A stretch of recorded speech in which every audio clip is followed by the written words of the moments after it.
السلام عليكم ورحمة الله وبركاته. الحمد لله والصلاة والسلام على رسول الله وعلى آله وصحبه ومن والاه.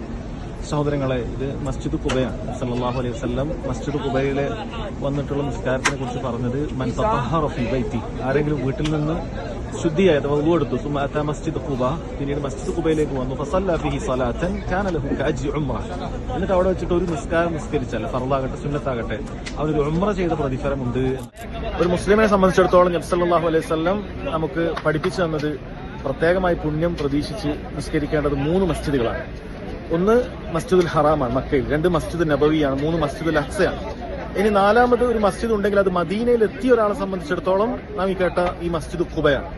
അതല്ലാതെ സഹോദരങ്ങൾ ഒരു മസ്ജിദും ഇല്ല. നമ്മുടെ നാട്ടിലൊക്കെ പല മുസ്ലിയാക്കന്മാരും കാണാൻ സാധിക്കുന്നത്, മക്കയിൽ മദീനയിലേക്ക് എത്തിയാൽ സുന്നത്തിലില്ലാത്ത ഒരുപാട് സ്ഥലങ്ങളിലേക്ക് ആളുകളെ കൊണ്ടുപോകാൻ, പല മസ്ജിദുകളിലേക്ക് കൊണ്ടുപോകും. മദീനയിൽ തന്നെ മസ്ജിദ് ഖിബ്ലത്തൈനി ആകട്ടെ, അതുപോലെ തന്നെ ജാമി ഖന്ദഖ് ആകട്ടെ, ഒന്നും സുന്നത്തിൽ സ്ഥിരപ്പെട്ട മസ്ജിദല്ല. പക്ഷേ ആളുകളിൽ പലരും എന്ത് ചെയ്യാണ്, ഇത്തരത്തിലുള്ള മസ്ജിദുകളൊക്കെ കൊണ്ടുപോകാൻ, സാധാരണക്കാരായ ആളുകളെ വഞ്ചിച്ചുകൊണ്ടുപോകാൻ.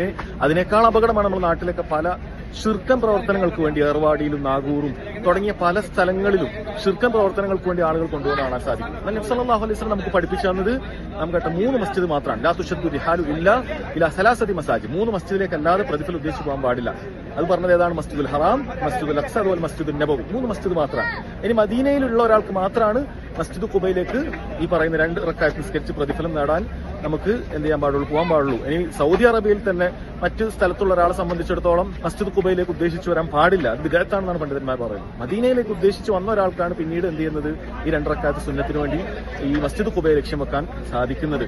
അതുകൊണ്ട് അതല്ലാത്ത മസ്ജിദുകളിൽ പോകുന്ന ആളുകൾ, ജനങ്ങൾ വഞ്ചിക്കുന്നവർ യഥാർത്ഥത്തിൽ തെളിവുകൊണ്ടേറേണ്ടത് എങ്ങനെയാണ് ആ മസ്ജിദുകളിലേക്ക് പോകാൻ സാധിക്കാൻ. നബി സല്ലല്ലാഹു അലൈഹി വസല്ലം ഇല്ലാ സലാസതി മസാജിദ് എന്നാണ് പറഞ്ഞത്. ഹസ്റിന്റെ രൂപത്തിലാണ്, മാത്രം എന്നാണ് നബി സല്ലല്ലാഹു അലൈഹി വസല്ലം പറഞ്ഞത്. ആ മാത്രത്തിൽ നിന്ന് പുറത്തു പോകാൻ സാധിക്കുന്ന ഏത് മസ്ജിദാണെങ്കിൽ കൊണ്ടുവരാൻ സാധിക്കുന്നത്. മസ്ജിദ് ഖുബയുടെ കാര്യമാണെങ്കിൽ നമ്മൾ പ്രത്യേകം പറയുകയും ചെയ്തു.